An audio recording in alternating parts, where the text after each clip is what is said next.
Hello everyone.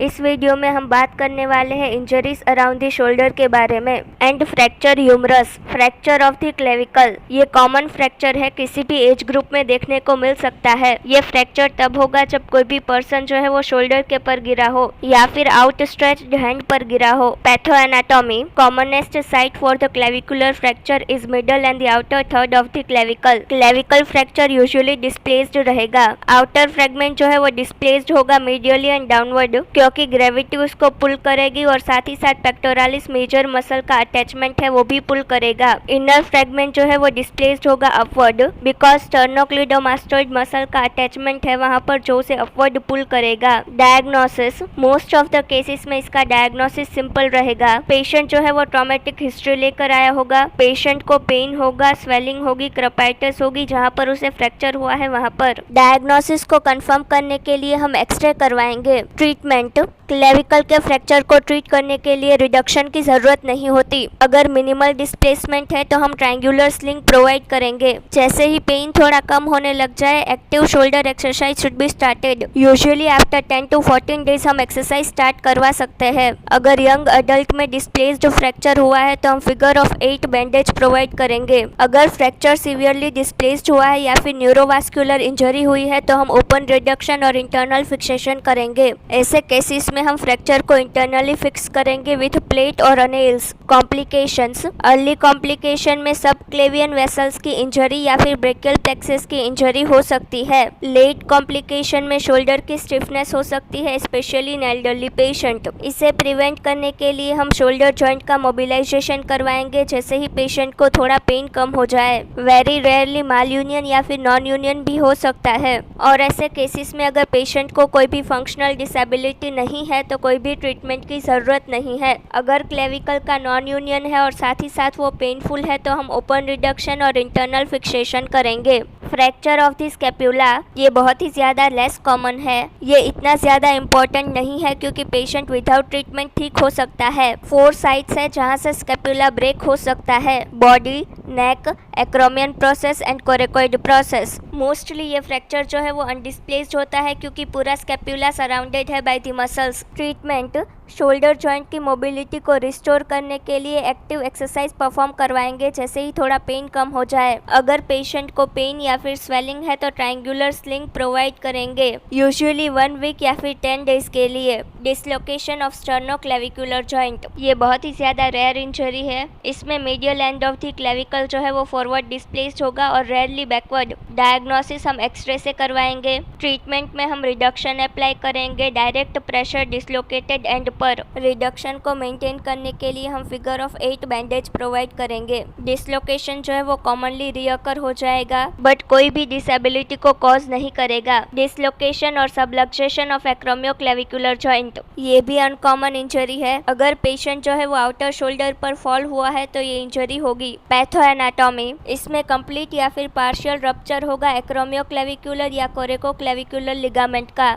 Acromioclavicular की injury 3 grade में divide की गई है depending upon the severity. Diagnosis, acromioclavicular joint पर पेन एंड स्वेलिंग होगी। रेडियोलॉजिकल डायग्नोसिस में हम एक्सरे करवाएंगे। Grade 1, minimal strain to acromioclavicular ligament and joint capsule. Grade 2, rupture of acromioclavicular ligament and joint capsule.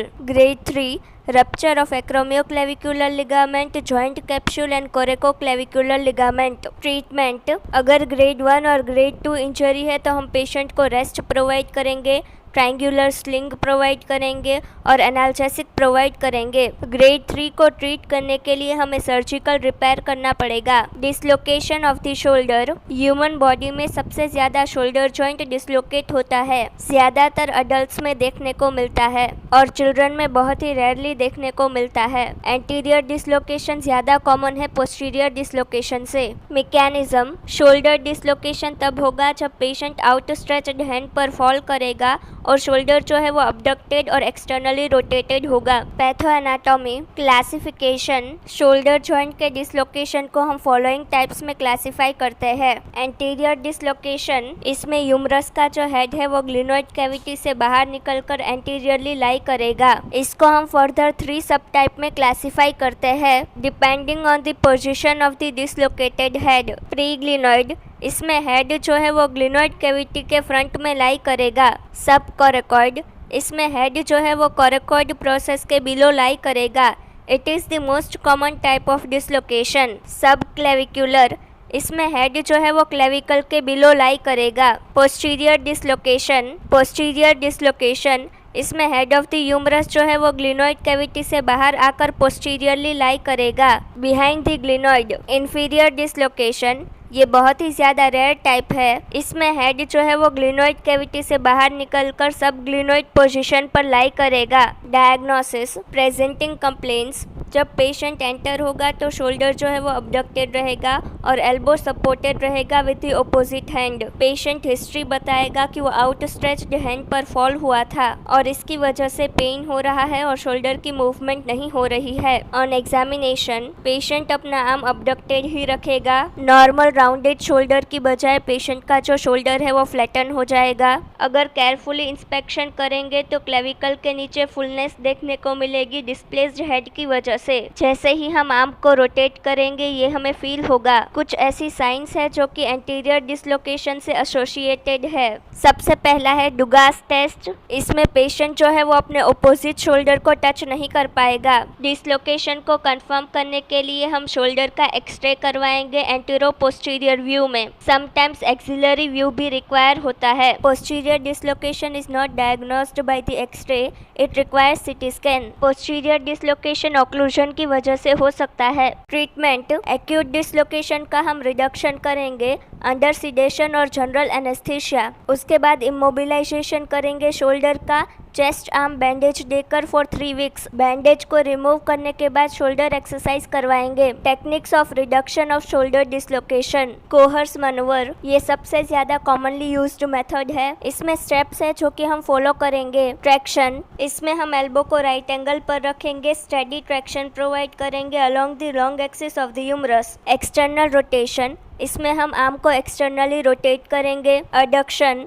इसमें हम एक्सटर्नली रोटेटेड आर्म जो है उसको एडक्शन में लेके आएंगे। एल्बो को टुवर्ड्स द मिड लाइन लेकर के आएंगे। इंटरनल रोटेशन, इसमें हम आर्म को इंटरनली रोटेट करेंगे जिसकी वजह से हैंड जो है वो अपोजिट शोल्डर पर फॉल करेगा। हिपोक्रेट्स मनोवर, सर्जन जो है वो फर्म और स्टेडी पुल अप्लाई करेंगे सेमी अबडक्टेड आर्म पर। सर्जन जो है वो अपना फुट एक्सिला पर रखेंगे against the chest wall. Head of the humerus को लिवर्ड करेंगे बैक इनटू द पोजीशन और फुट को एज अ फल्क्रम यूज करेंगे। कॉम्प्लिकेशंस, कॉम्प्लिकेशन को हम डिवाइड करते हैं early complication and late complication. Early complication, axillary nerve की इंजरी की वजह से डेल्टोइड मसल का पैरालिसिस हो जाएगा। डायग्नोसिस कंफर्म करने के लिए हम पेशेंट को शोल्डर अबडक्ट करने के लिए बोलेंगे। पेशेंट शोल्डर को अबडक्ट नहीं कर पाएगा because of the pain and deltoid muscle का कॉन्ट्रैक्शन भी नहीं होगा। इसमें हम कंजर्वेटिव ट्रीटमेंट प्रोवाइड करेंगे और प्रोग्नोसिस बहुत अच्छा होता है। Late complication, shoulder commonest joint है जिसका रिकरेंट डिसलोकेशन होगा और इसकी वजह से जॉइंट जो है वो एनाटॉमिकली अनस्टेबल हो जाएगा।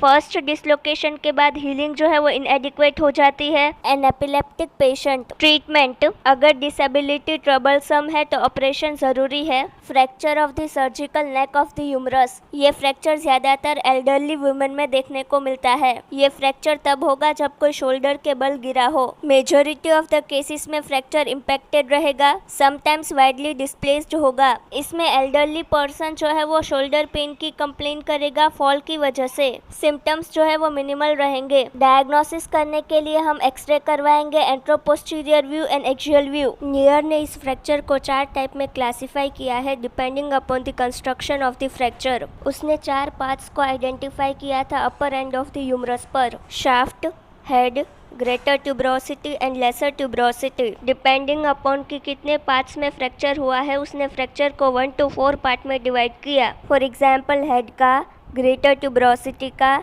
लेसर ट्यूब्रोसिटी का और शाफ्ट का फ्रैक्चर हुआ है। ऑल हैव सेपरेटेड यानी कि सारे जो पार्ट्स है वो एक साथ सेपरेट हुए हैं, तो उसे हम 4 पार्ट फ्रैक्चर बोलेंगे। ये क्लासिफिकेशन जो है वो हमें हेल्प करेगा डिसाइड करने के लिए ट्रीटमेंट एंड प्रोग्नोसिस को। ट्रीटमेंट, अगर एल्डरली पर्सन में मॉडरेट डिस्प्लेसमेंट हुआ है तो हम उसे ट्रायंगुलर स्लिंग प्रोवाइड करेंगे इमोबिलाइजेशन के लिए, और जैसे ही पेन रिड्यूस हो जाएगा हम शोल्डर मोबिलाइजेशन स्टार्ट करेंगे। यंगर पर्सन में अगर फ्रेगमेंट वाइडली डिस्प्लेस्ड हुए हैं तो हम उसको रिड्यूस करेंगे बाय मैनिपुलेशन अंडर एनेस्थेसिया। एक बार फ्रैक्चर रिड्यूस हो जाए उसके बाद हम उसको स्टेबिलाइज करेंगे के वायर की हेल्प से। कई बार ओपन रिडक्शन और इंटरनल फिक्सेशन की भी जरूरत होती है। एल्डरली पर्सन में अगर कम्युनिटेड फ्रैक्चर हुआ है तो रिप्लेसमेंट आर्थ्रोप्लास्टी को हम प्रिस्क्राइब करेंगे। Complications, axillary nerve palsy and shoulder stiffness, fracture of the greater tuberosity of the humerus, ये यूजुअली अडल्ट्स में देखने को मिलता है। ये फ्रैक्चर तब होगा जब कोई भी पर्सन शोल्डर के बल गिरता है।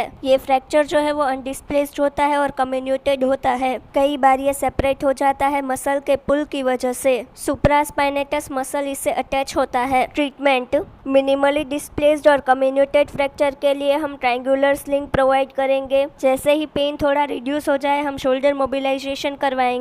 अगर डिस्प्लेस्ड फ्रैक्चर है तो हम रिडक्शन करेंगे, उसमें हम प्लास्टर कास्ट प्रोवाइड करेंगे और शोल्डर को अबडक्टेड पोजीशन में होल्ड करेंगे, या फिर तो ओपन रिडक्शन और इंटरनल फिक्सेशन करेंगे। Complications are painful arc syndrome and shoulder stiffness. Fracture of the shaft of the humerus, ये फ्रैक्चर किसी भी एज ग्रुप में हो सकता है। ये फ्रैक्चर तब होगा जब पेशेंट आउटस्ट्रेच्ड हैंड से फॉल हो और इसकी वजह से इनडायरेक्ट ट्विस्टिंग और बेंडिंग फोर्स ह्यूमरस पर लगे, या फिर तो आर्म पर डायरेक्ट इंजरी हो। पैथो एनाटॉमी, ह्यूमरस के फ्रैक्चर को हम प्रोटाइप में कंसीडर करते हैं क्योंकि फ्रैक्चर जो है वो हर एक पैटर्न में हो सकता है, जैसे कि transverse, oblique, spiral, comminuted, segmental etcetera. Close fracture भी हो सकता है, ओपन फ्रैक्चर भी हो सकता है, ट्रॉमेटिक फ्रैक्चर भी हो सकता है, या फिर तो पैथोलॉजिकल फ्रैक्चर भी हो सकता है। डायग्नोसिस में हम एक्सरे करवाएंगे होल आर्म का, इंक्लूडिंग शोल्डर एंड एल्बो। कुछ साइंस एंड सिम्टम्स होते हैं जिससे भी पता लग सकता है कि फ्रैक्चर है, जैसे कि wrist drop and radial nerve injury. Treatment, most of the fracture जो है वो इजीली यूनाइट हो जाते हैं। इसमें एनाटॉमिकल रिडक्शन की जरूरत नहीं होती क्योंकि फ्रैक्चर स्टेबल होते हैं।